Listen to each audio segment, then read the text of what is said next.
Hi everyone, I'm Brian from the Joan Meyers Jampel Center for Michigan Jewish Heritage, and thanks for joining us on today's episode of Out of a Box, Hungry for History, where we share a little bissel of what will give you an insight into Jewish Detroit through food. This season, we are exploring community cookbooks and trying out recipes from a variety of decades. Today, we are looking at a recipe from the oldest cookbook in the Temple Bethel Sisterhood collection at the Rabbi Leo M. Franklin Archives. The 1903 cookbook is a wonderful window into the cooking that dominated turn-of-the-century Detroit, as well as a window into the lives of Bethel congregants in that remarkable period of Jewish Detroit. This cookbook is notable as it's the earliest example of a collection of recipes by any one group in Detroit's Jewish community. According to the Sisterhood, who state in their introduction, "We believe that an entirely original work has been produced, inasmuch as never before has there been a collection of strictly Jewish recipes been compiled and published." Now, there had in fact been other Jewish cookbooks made in America prior to the publishing of this book, but for Detroit's Jewish community, it felt like a groundbreaking achievement. In addition, it does the service to us of attributing the name of the author of each recipe, something that was not universally done at the time. The measurements do leave a bit to be desired, and baking times are more of a vibe or a feeling. But that just makes the challenge of recreating them even more enticing. Now, the wonderful thing about cookbooks is that they are one of those historical documents that can provide so much insight into life at a point in history. One interesting detail that can be gleaned from this cookbook is that there is a mix of kosher and non-kosher recipes, from lobster a la Newburgh to Hungarian strudel. They were compiling a record for their rapidly Americanized congregation that had found success in Detroit, now compiled of more and more second and third generation Americans. Many members of Bethel were very active in the social and political life of the city of Detroit. And that wasn't limited to just the men. Many authors of these very recipes were movers and shakers in the upper crust of Detroit's high society, like the author of today's recipe, Mrs. Lewis Blitz. Born Ottilie Kaischen in New York, she would marry Louis Blitz, the successful owner of Detroit City Glass Works. Ottilie was a member of Temple Sisterhood, but she was also involved in a number of other organizations within the Jewish community and in Detroit society. Not only was she involved with the Temple Sisterhood, but she was also a trustee and a board member of the Children's Free Hospital of Detroit and served as the president of the Jewish Widows Aid Society until her death in 1911. And so, as a nod to German Jewish roots of this congregation, I've chosen to recreate Mrs. Lewis Blitz German mustard pickles, a little hint of that Jewish German heritage, and the recipe is as follows.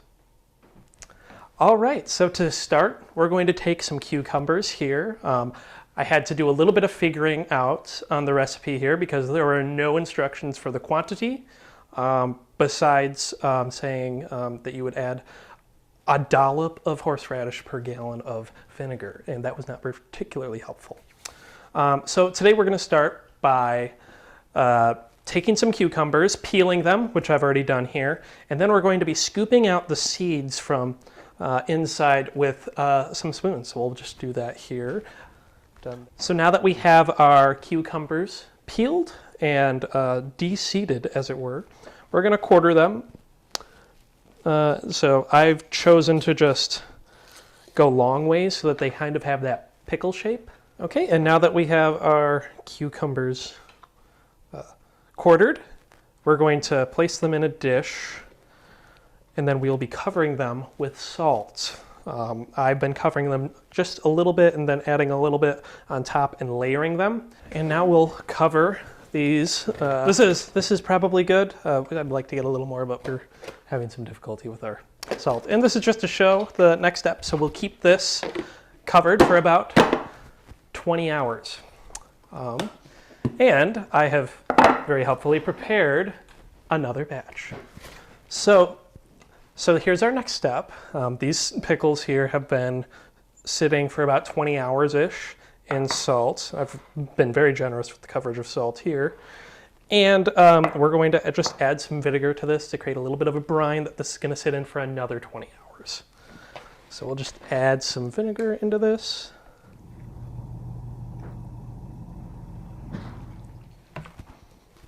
And so these will sit for another 20 hours. So we're putting these cucumbers in salt so that they can dry out, and then we're adding the vinegar in to take the place of all the water that's been taken out by that salt. So as we've waited for those pickles to sit for 20 hours in that brine, we're actually going to make, or in that vinegar, we're going to make the brine that the pickles will live in their jar. So we're going to take 2 cups of vinegar, overheat,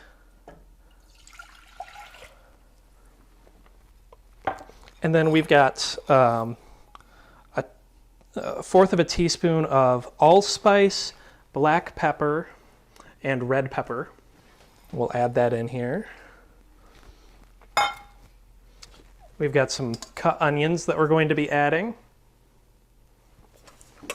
We're probably not going to use all of this, but white onion is what we're using here.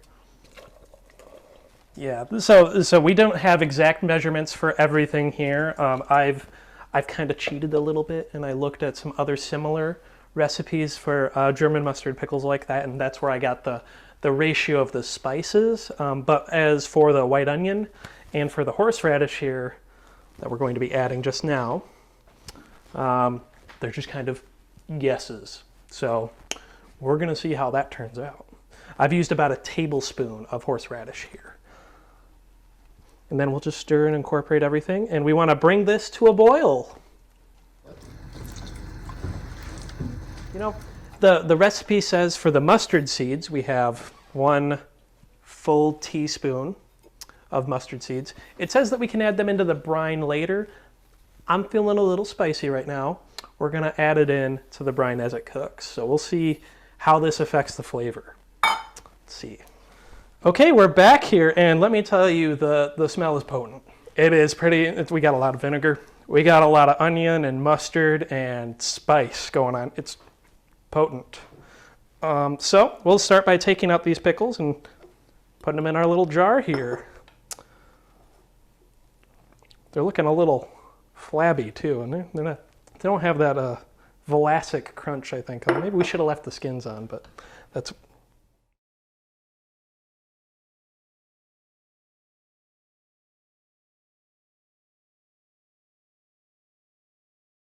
We got some off-camera assistance.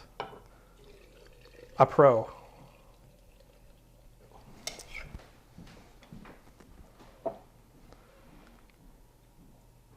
Doesn't this just look delicious? I'm not an onion person, so that is very powerful. Wow, I get that mustard, but we're not here to see me taste onions. I'm here to taste how these pickles came out.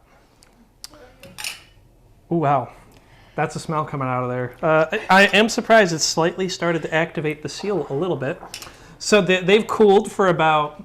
It's mighty strong. 15 minutes maybe? Yeah, I think we'd want it... normally I think we want it cooler when we eat it. Yes. So I would say in the mustard and the horseradish, ours is strong. Well, I'll say be my guest. Okay. Go ahead and... Okay, I'm gonna take one for the team. I'm eating first. I'm so scared right now. Do we want plates or something? Yeah. Okay. Maybe some plates. Okay. So this is what it looks like in eel. Okay. God. Wow. No, I mean, okay. Robbie, you seem a little scared. I will eat. I've eaten things. Okay, I've eaten things in my life. I'll go ahead and give it a shot first. Then, if you're not gonna go for it.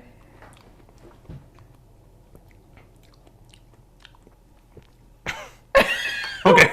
Okay. Let me tell you what. I think this is just like jumping into a lake. You have to just do it and not think about it.